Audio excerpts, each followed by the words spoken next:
Oh, Mr. John Black, Superchemist. If you want to look at these play videos all in a row, because this is part of a playlist. I think it's part 18 or something like that.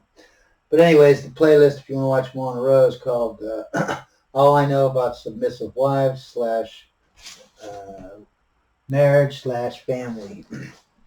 So, last time we were talking about why women like egalitarian systems and men like hierarchical systems. And if you go to my matriarchy versus patriarchy playlist, it'll tell you about how egalitarian systems just do not work. They're stupid. They're idiotic. Okay, just like a direct democracy is stupid and idiotic. That's why we have a representative democracy called a republic, a type of democracy. Because the direct democracy or egalitarian democracy does not work. When you have them, someone with a hierarchy society will come in and kill your egalitarian system, because egalitarian systems are too slow. They can't function during a war, okay?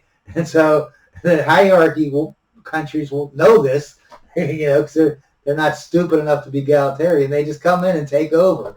That's why egalitarian things don't work, because people aren't stupid. The men are hierarchy. They're going to just come in and take over your slow-ass war machine. Their war machine is efficient because it works on hierarchy. Your military works on egalitarianism. Yeah, that ain't going to work. When no one's in charge, yeah, okay.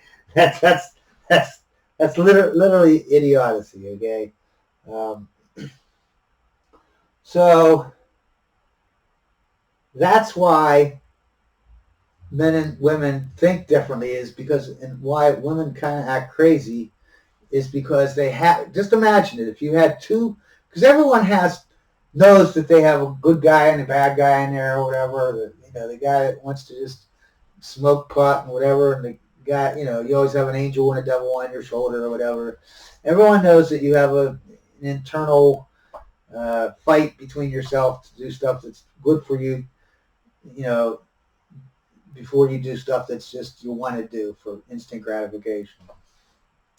I'm not talking about that. I'm talking about literally having two people in your head, okay? And doesn't this explain everything?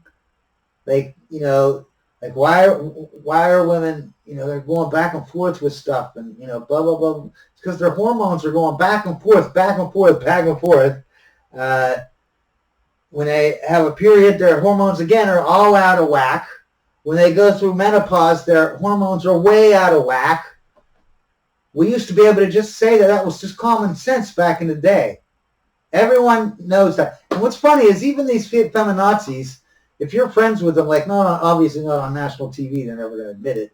But every woman I've ever talked to does admit that they know exactly what I'm talking about. At first, they're like, no, you're misogynist, you're this, you're that. You know what I mean?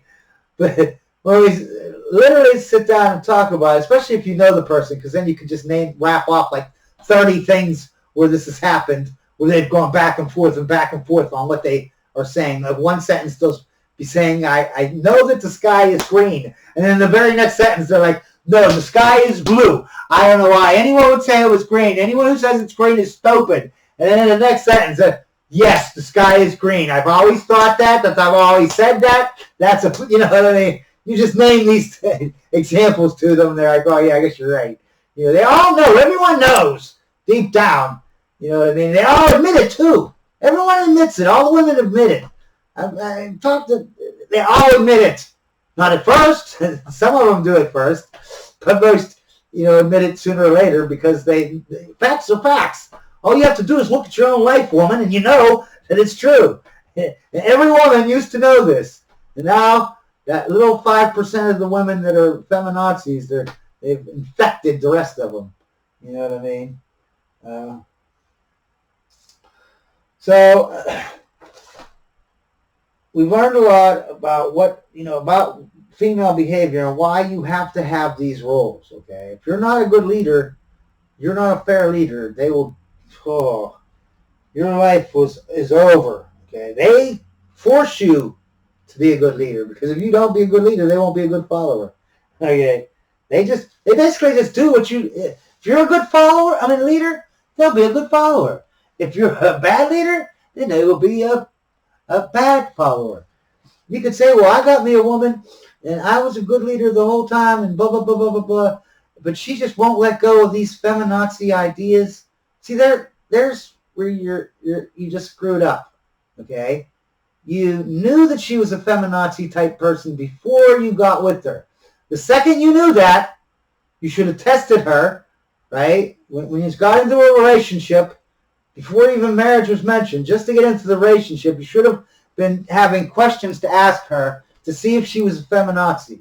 And then that's what a good leader would do, right? You ask, you interview. You don't just say, oh, yeah, I like you and love you, and so I want to be your boyfriend. No. That's not a good leader. That's a child who follows his emotions. That's the easy thing to do. The hard thing is to give up someone that you really care about because you know they're no good. They're no good for you. That's being an adult. That's being a man. You know what I mean?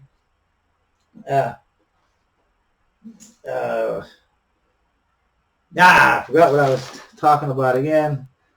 But anyways, that's why,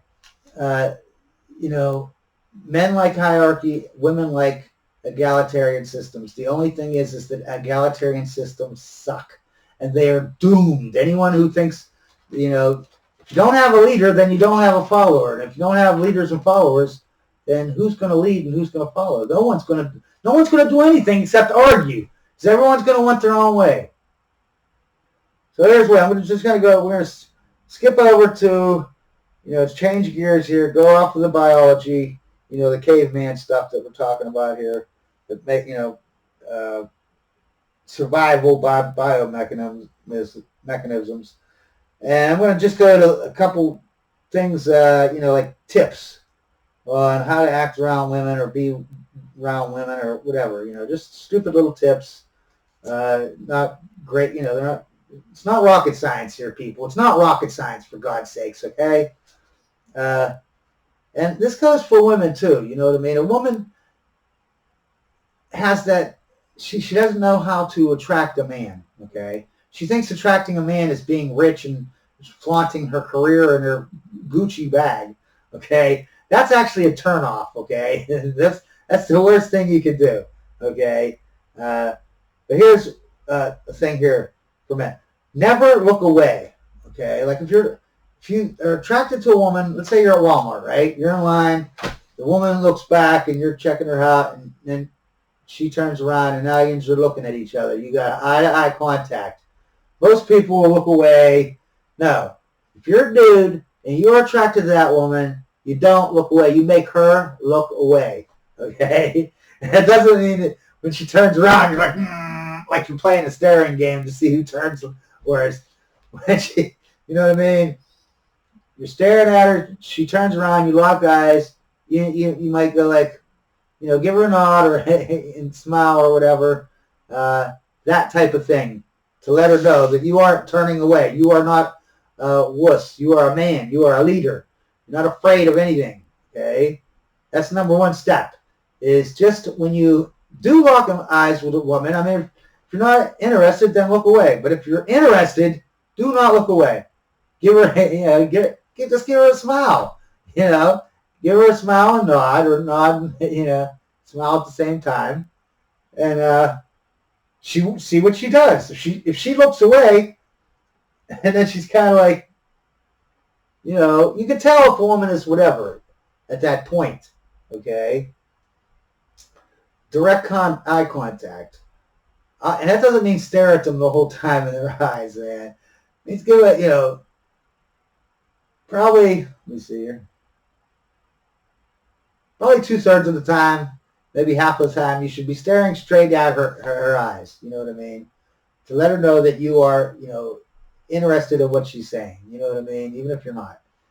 You can't just be looking around all the time and always looking down at the ground talking to her. Yeah, this is my hobbies and this is that. No, I have a hobby doing this or doing that. You don't stare down or stare all over the place. But then again, you don't stare at her, the entire time. That makes a person uncomfortable if you never turn away. Most people turn away even when they're talking directly to someone, they'll be like, yeah, blah, blah, blah, blah, and, blah, blah, blah, blah, blah, blah. Usually when they're in between talking and they're thinking for that couple seconds, you usually turn away. You know what I mean? Like, yeah, I went over to my friend's house and and I'm staring this way at the person, right? I went to my friend's house, and then you're like, yeah, and then that's when you're thinking, you turn away. You know what I mean? You don't turn to them every time they're thinking and talk. Like they're over here, and you're like, you turn away, and you're like, yeah, I went over to my friend's house, and then I went out. It seems like you're not even talking to them. You got to have some common sense here, okay? I mean, it's just about common sense, man.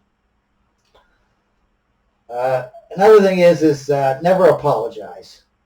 Never apologize. This is a weakness, and you just never do it. You know what I mean? And I'm going to give you some examples. Let's say you're late for a date or something. You know what I mean? And it's like, it's not like a minute or two. It's like 20 minutes or something. And she's like, man, what is your deal? Why did you come so late? I mean, why? I've been sitting here for 20 minutes. I've been blah, blah, blah, blah, blah, blah, blah. And the first reaction that you want to say is, oh, I'm sorry. I shouldn't have done that. Blah, blah, blah, blah. No, that's the wrong approach, okay? The correct response be, thank you. I understand. I hear what you're saying. And next time, I will be on time. You never say you're sorry. You say, because saying you're sorry means that you're defeated. When you say, well, thanks for letting me know, that this is really a bad thing or whatever. I understand what you're saying. Now you're just taking information in, and you're using the information to make a decision. You know what I mean? You're not apologizing, or after she's done bitching. I see what you mean. I understand what you're saying. Yeah, that won't happen again. You know what I mean? Because of this, and that. That's the appropriate response, even if you're wrong. You know what I mean? Don't admit it. And it's not even that don't admit you're wrong. Just don't apologize. You can admit you're wrong without apologizing. You can be like, yeah, I understand what you're saying. Yeah, I was late 20 minutes. This will not happen again. You can do that without saying I'm sorry. You know what I mean? You can admit you're wrong and say you're going to change next time without apologizing. You see what I'm saying? You don't have to. It's the thing that you have to be mean to women, and it's not that they don't want. You don't have to be mean. You just have to be fair. That's it. Just have to be fair. That's great, because now you don't have to do anything that, like all this crazy crap, treating them like women and taking them for trips. $50,000 trips, you don't have to do any of that, because they don't care about that. They say they care about it, but what they really care about is a good leader. And we know this because they will step over a good man to get to a bad leader. They will take that bad leader that gives them nothing. Well, she gives and gives and gives. She will take that bad leader over this guy over here who's perfect, giving her everything she wants. Why does she do that? Well, there's only one reason why. One's a good leader, and one's a leader, and one's not a leader at all. Like this guy's a simp over here. He's not a leader. He's not a good leader or a bad leader. He's not a leader at all. She's leading. You know what I mean? So that's why she steps over him, even though she gives him everything. But she doesn't give him one thing: leadership. Now what about this guy? He gives her nothing and takes and takes and takes and takes and takes. Why does he? There's only one reason. He's a leader. Yeah, he's a bad leader, but that's how much they want a leader. They would rather have a bad, horrible leader that doesn't do anything for them, and you give them everything, than this guy who gives you everything, because he's not a leader. So it doesn't matter how good he treats her. He ain't a leader. The one thing that she's asking for, he refuses to give her. So obviously she's going to treat him like shit, because she's only asked, just like a man. A man is only asking, a couple little things. If you can't do that, in the same way with women. Women are only asking for one damn thing. Be a goddamn fair, good leader. That's all you have to do. It's not some kind of rocket science. They're not asking for the world.